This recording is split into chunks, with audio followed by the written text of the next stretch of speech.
शहरात सुरू असलेल्या अतिक्रमण हटाव मोहिमेच्या कार्यपद्धतीवर पुन्हा एकदा प्रश्नचिन्ह उपस्थित झालं असून दिव्यांग महिला अर्चना पारखे यांच्या माठांची तोडफोड करण्यात आल्याची घटना सोशल मीडियावर व्हायरल झाल्यानंतर आमदार बच्चू कडू यांनी शुक्रवारी घटनास्थळी धाव घेत महापालिका प्रशासनावर जोरदार टीका केली।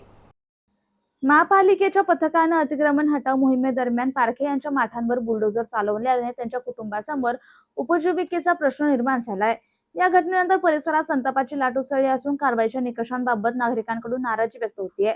बाधित महिलेची भेट घेतल्यानंतर आमदार कडू यांनी प्रशासनाच्या भूमिकेवर तीव्र आक्षेप घेतला।